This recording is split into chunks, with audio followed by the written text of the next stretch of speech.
Paulson സ്കോക്ക് Gaganachari. Director Arun Chandu. എഴുതിയിരിക്കുന്ന അരുൺ ചന്തുവും ശിവസായും ചേർന്നിട്ടാണ്. Ajith Vinayaka productions. ഈ സിനിമയുടെ ജോൺറ എന്ന് പറയുന്നത് സൈഫൈ കോമഡിയാണ്. സാധനം, അതായത് ശരിക്കും പടം കണ്ട് ട്രിപ്പിംഗ് ആയിപ്പോയി. കംപ്ലീറ്റ്ലി ഇങ്ങനെ വൈബടിച്ച് കണ്ടുള്ളൊരു സിനിമ, സീൻ പടം. അതായത് ഈ സിനിമ നടക്കുന്നത് സൈഫൈ ആണല്ലോ, 2040 ആ ഒരു സമയത്തെ ഡിസ്റ്റോപ്പിയൻ കേരള, കുറേ കയോസുള്ള കേരള. പിന്നെ 2040 ആയല്ലോ, അന്യഗ്രഹ ജീവികളൊക്കെ വരുന്ന ഒരു സമയമാണ്. കുറേ പോർട്ടൽസ്, ഇങ്ങനെ പരിപാടി അവിടെ കറങ്ങി കളിക്കുന്നു. പക്ഷേ ഇതൊക്കെ ഇവർ എടുത്തിരിക്കുന്നത് തുടക്കത്തിൽ തന്നെ ഭയങ്കര ഒരു ക്യൂരിയോസിറ്റി ജനിപ്പിക്കുന്ന രീതിയിലാണ്. പക്ഷേ പരിപാടി അറിയാം, കോമഡിയാണെന്ന് അറിയാം. കാരണം രണ്ടുപേരും വളരെ കാഷ്വലായിട്ടാണ് ഏറെന്ന് സംസാരിച്ച് ചെയ്യുന്നത്. അപ്പോൾ ഇങ്ങനെ വന്ന് നമ്മുടെ നെഹ്റു സ്റ്റേഡിയമൊക്കെ കാണിക്കുന്നുണ്ട്, വെള്ളത്തിലൊക്കെ മുങ്ങിയിട്ട് അങ്ങനെ ഒരു പരിപാടി കാണിച്ച്. അതിലെടുത്ത് പറയണേ VFX മെറാക്കിയാണ് ചെയ്തിരിക്കുന്നത്. അതുപോലെ തന്നെ ആർട്ട് ചെയ്തിരിക്കുന്നത് M ഭാവ. അപ്പോൾ ഇങ്ങനെ തുടങ്ങിയൊരു പടം പിന്നീട് അങ്ങോട്ട് പ്രധാന കഥാപാത്രങ്ങളുടെ വരവിന് ശേഷം പിന്നീട് കോമഡിയുടെ ഏറും കളിയാണ്. കോമഡി എന്ന് പറഞ്ഞു കഴിഞ്ഞാൽ ഇത് ആ ഒരു കോണ്ടെക്സ്റ്റ് കൊണ്ടുണ്ടാകുന്ന കോമഡിയാണ്. സ്ക്രിപ്റ്റിനകത്ത് തന്നെ, പ്ലോട്ടിൽ തന്നെ ഈ ക്യാരക്ടേഴ്സിൻ്റെ നേച്ചർ കൊണ്ടും അതോടൊപ്പം അവർ നിൽക്കുന്ന ഒരു എൻവയോൺമെൻറ്റും കൊണ്ടും ഉണ്ടാകുന്ന കോമഡിയാണ്. അതുകൊണ്ട് ഇവർ എന്ത് പറഞ്ഞാലും കോമഡിയാണ്. കാരണം അങ്ങനത്തെ ക്യാരക്ടേഴ്സാണ് എഴുതി വെച്ചിരിക്കുന്നത്. അത് ഗംഭീരമായിട്ട് എല്ലാവരും ചെയ്തിട്ടുണ്ട്. ഗോകുൽ സുരേഷ്, ഗണേഷ് കുമാർ, അജു വർഗീസ്, പിന്നെ അപ്പൂപ്പൻ ബോയ്സിന് അനന്തരാമനും പുള്ളിയുണ്ട് കുറച്ച്. പിന്നെ ഓഫ് കോഴ്സ് നായിക ആയിട്ടുള്ള അനാർക്കലി മരിക്കാർ. അപ്പോൾ ഇത്രയും പേരെ വെച്ചിട്ട് ഒരു അടിപൊളി സാധനം.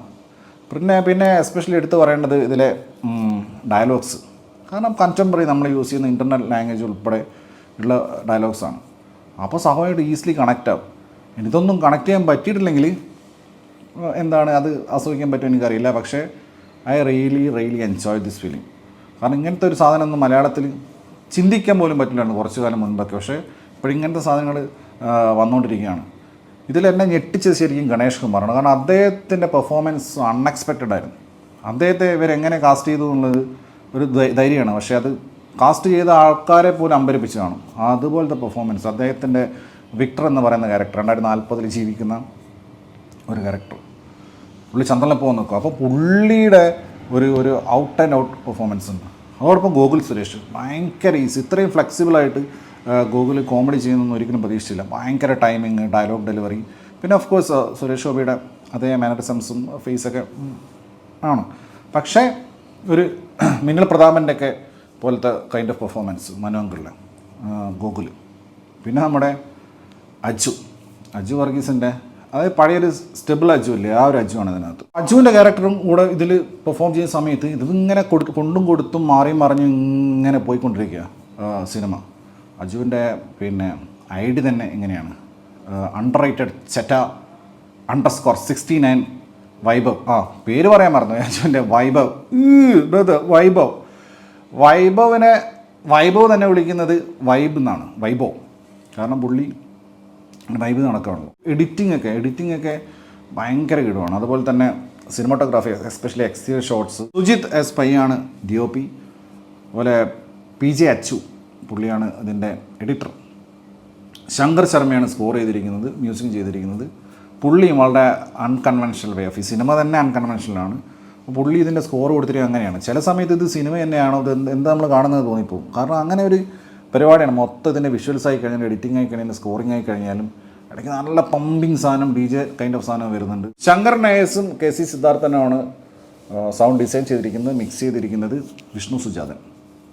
പിന്നെ അതുപോലെ തന്നെ ഇതിൻ്റെ കോസ്റ്റ്യൂംസ് അടിപൊളിയായിരുന്നു. എസ്പെഷ്യലി അനാർക്കലിയുടെ സ്യൂട്ടൊക്കെ അടിപൊളിയായിരുന്നു. UCB ജോണാണ് ചെയ്തിരിക്കുന്നത് കോസ്റ്റ്യൂംസ്.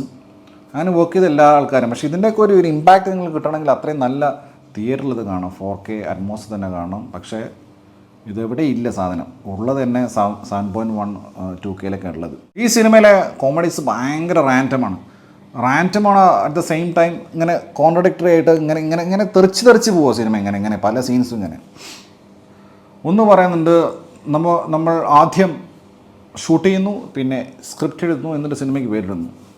ഇത് കേട്ടപ്പോൾ എനിക്ക് രാജീവ് രവി ഓർമ്മ വന്നത്. പിന്നെ അതുപോലെ ഗണേഷ് കുമാറിൻ്റെ വിക്ടർ എന്ന് പറയുന്ന കഥാപാത്രം, പുള്ളിക്ക് ഒരു സഹായിയുണ്ട്, ഒരു AI സഹായി. അത് കാണാനൊക്കെ രസമാണ്. എന്ത് ചോദിച്ചാലും കറക്റ്റ് മറുപടി പറയും. ആ ഒരു രാഘവൻ എന്ന് പറഞ്ഞ രാഘവ ആ കഥാപാത്രം ഭയങ്കര രസമാണ്. കഥാപാത്രമല്ല, ആ ഒരു സാധനം, ഉപകരണം, AI ആ സാധനം, അത് വെച്ചിട്ടുള്ള കോമഡി ഒരു രക്ഷണില്ല. അത് ട്രെയിലറിൽ തന്നെ ഉണ്ട്, ഉവ്വംബ്ര എന്നൊക്കെ പറയുന്നത്. അത് വെച്ചിട്ടുള്ള കുറേ കളികളുണ്ട്, ഭയങ്കര രസമായിരുന്നു. ഗോകുൽ സുരേഷിൻ്റെ കഥാപാത്രവും ഈ AI സാധനമായിട്ടുള്ള കളിയും അങ്ങനെ മൊത്തത്തിൽ രസമായിരുന്നു. പിന്നെ ഭയങ്കര സാറ്റയറും ഇതിനകത്ത് ഓക്കാക്കിയിട്ടുണ്ട്.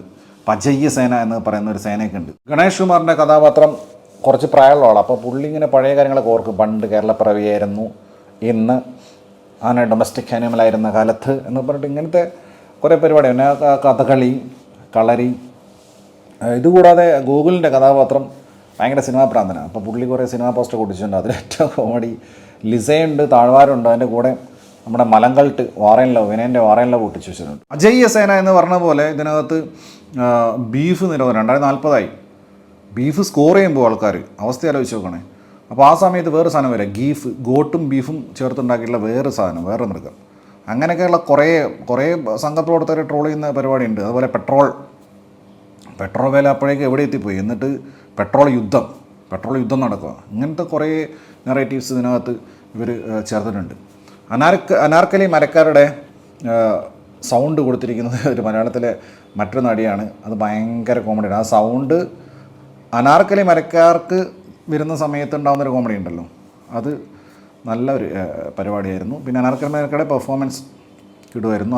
അവർക്ക് അവരുടെ ഫീച്ചേഴ്സും അവരുടെ ഫിസിക്കലായിട്ടുള്ള അവരുടെ അപ്പിയറൻസിനൊക്കെ വളരെ സ്യൂട്ടബിൾ ആയിട്ടുള്ള ഒരു റോളായിരുന്നു. പ്രത്യേകിച്ച് സ്യൂട്ടൊക്കെ ഇട്ട് നിൽക്കുന്ന സമയത്ത് അവരുടെ ഹെയറും എല്ലാം കൂടെ വരുന്ന സമയത്ത് ഒരു കറക്റ്റ് ഒരു സൈഫൈ ഫിലിമിനകത്ത് വരുന്ന ഒരു ആക്ട്രസിന് വേണ്ട എല്ലാ അപ്പീലിങ്ങും ഉണ്ടായിരുന്നു. സോ ആസ് എ ഹോൾ നേരത്തെ പലരും കണ്ടുള്ള ഒരു സിനിമയാണ്, പ്രിവ്യൂ ആയിട്ട് അല്ലാതെയൊക്കെ തന്നെ. പിന്നെ ഒരുപാട് അവാർഡ്സുകൾ വാരിക്കൂട്ടിയൊരു സിനിമയാണ്. പക്ഷേ അവാർഡ്സ് എന്നതിനപ്പുറത്തേക്ക് ഇത് എനിക്ക് പേഴ്സണലി തിയേറ്ററിൽ വളരെ എൻ്റർടൈനിങ് ആയിട്ടുള്ള ഒരു പരിപാടിയായിരുന്നു. ഒരു കിടിലൻ എക്സ്പീരിയൻസ്, മലയാളത്തിൽ നിന്ന് മുൻപ് ഉണ്ടായിട്ടില്ലാത്ത ഒരു എക്സ്പീരിയൻസ്. അതാണ് ഗഗനചാരി. മനുഷ്യർ ചെറുപ്പമാണ്, പക്വത എത്താത്തവർ.